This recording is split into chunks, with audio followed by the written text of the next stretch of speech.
Le Grand Matin Sud Radio, 5h-10h. Patrick Roger, Cécile de Ménibus. À 8h46, bienvenue. Vous vous posez encore des questions sur le Covid-19. Et on en parle ce matin avec Jean Sibilia. Bonjour Jean. Bonjour Cécile, bonjour. Bienvenue, doyen de la faculté de médecine de Strasbourg.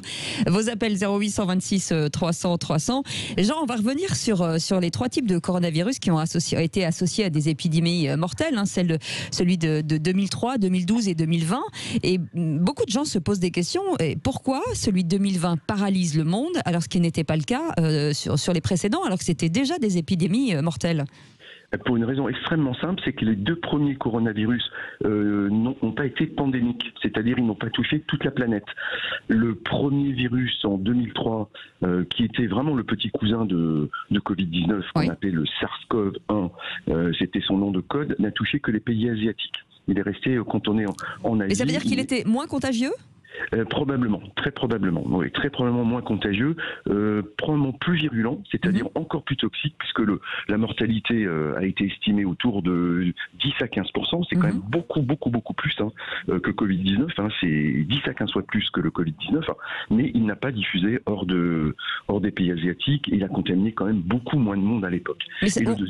Le deuxième, Cécile, qui est le MERS, qui lui n'a infecté des patients que dans la péninsule arabique. Il venait du chameau, en fait, et pas de la chauve-souris. Il est resté aussi quand on est dans la péninsule arabique, mais il existe toujours à l'échelle endémique, alors que le premier, le SARS-CoV-1, a totalement disparu, alors que le MERS, le deuxième, existe toujours à l'état endémique. Très grave, mais là aussi peu contagieux. D'accord. Et donc pour faire le vaccin, on regarde sur le Covid de 2003, on est d'accord ? Alors on essaye. L'idéal, ce serait d'être couvert, d'avoir un vaccin qui couvre l'ensemble des coronavirus, ça serait l'idéal.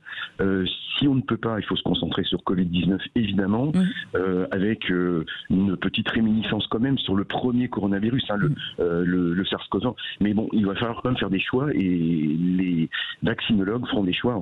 On doit avoir un vaccin qui nous protège d'abord contre Covid-19. Et on part au standard 0826 300 300 avec Frédéric qui nous appelle d'Arcachon. Bonjour Frédéric, bienvenue. Bonjour Cécile. Voilà, merci de me prendre l'antenne. Moi, j'ai beaucoup d'inquiétudes, si on peut dire, sur le problème des climatisations. Parce que, je travaillais un petit peu là-dedans, maintenant je suis en retraite. On surveillait beaucoup parce qu'il y a une partie de l'air, surtout dans les bureaux, dans les grands bureaux, tout ça, qui est réutilisé, l'air chaud, l'air froid, on en réutilise une partie, tout n'est pas, on renouvelle pas tout le temps en air neuf.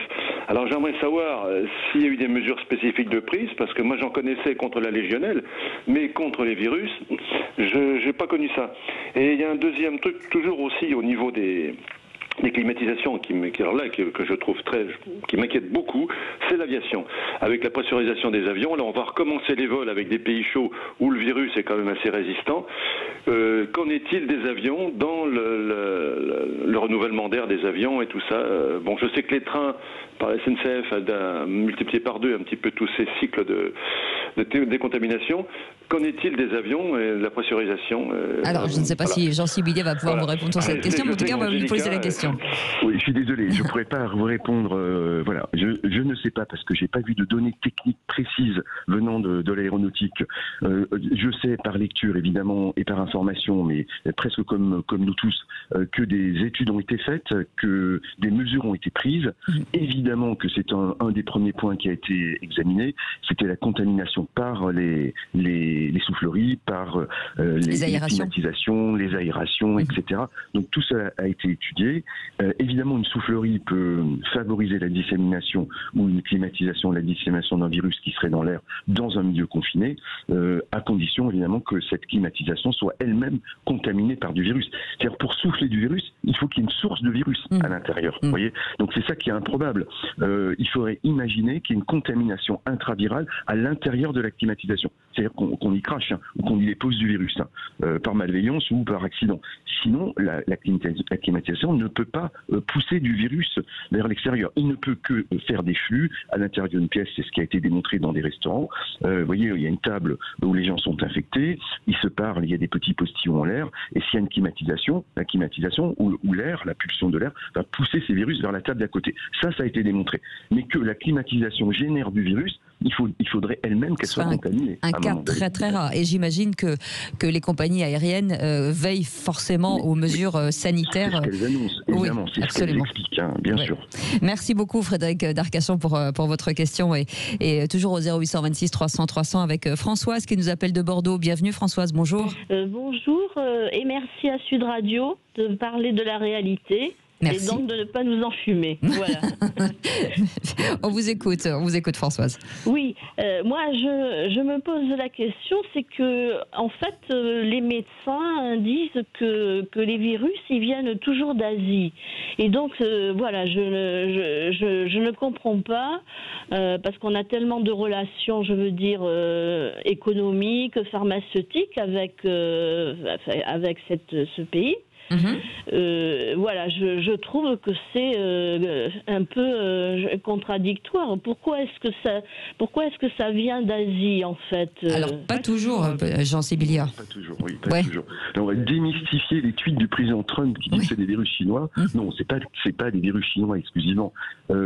Prenez un exemple qui est très célèbre, la fameuse, vous savez, la grippe qui a fait très très peur dans les années 2008, je crois, 2009.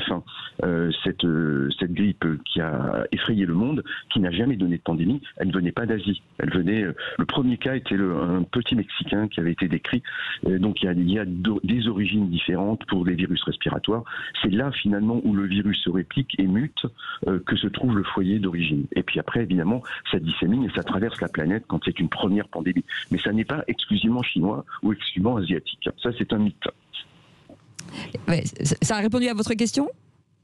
Oui, mais je me demande quand même comment est-ce qu'il peut, je veux dire, se propager. Enfin, bon, c'est sûr qu'il y a les avions, tout ça, il y a les touristes, mais comment est-ce qu'il peut toucher, et plutôt, je veux dire, certaines régions, pas la nôtre, pas l'Aquitaine, mais plutôt, enfin, certaines régions et certaines personnes. Enfin, voilà. On l'a vu dans les infos. Hein, ce sont des regroupements de personnes. Hein. Oui.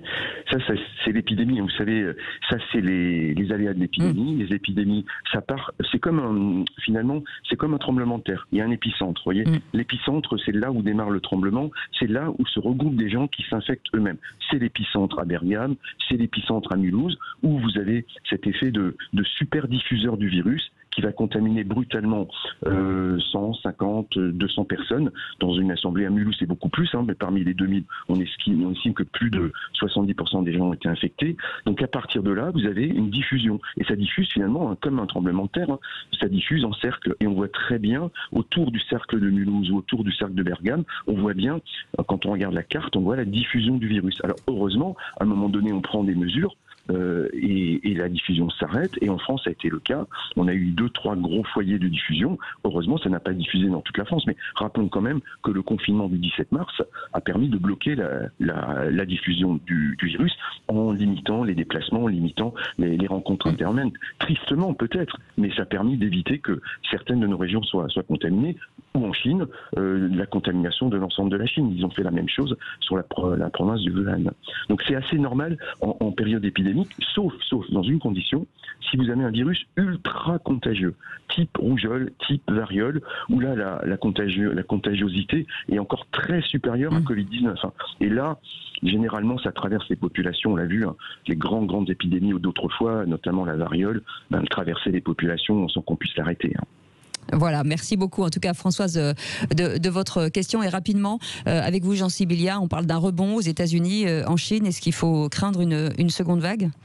Je crois qu'il faut peut-être pour des raisons de simplicité, des raisons aussi d'optimisme, ne pas parler peut-être de deuxième vague. Ce qui est certain, on va plutôt l'expliquer comme ça, c'est que le virus circule, il va continuer à circuler pendant plusieurs mois. Ça, toutes les simulations le disent. La vraie question est de savoir si la contagion, la transmission, elle va être petite, moyenne ou grande. Mais que le virus circule, on le dit tous les matins sur l'antenne.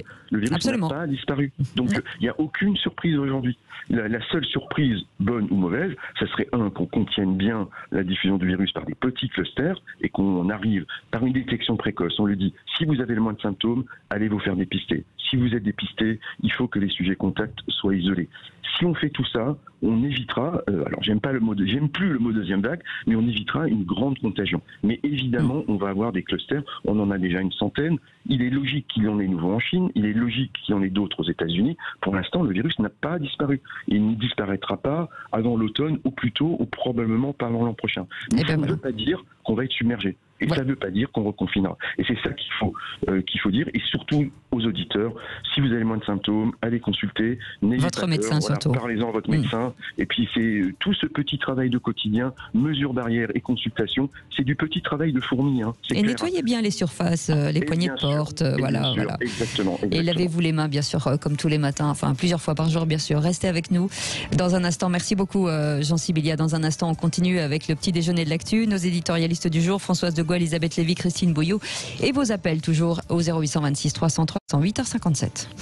5h10, le Grand Matin Sud Radio. Lidl, meilleure chaîne de magasins de l'année, catégorie fruits et légumes. Allô patron ?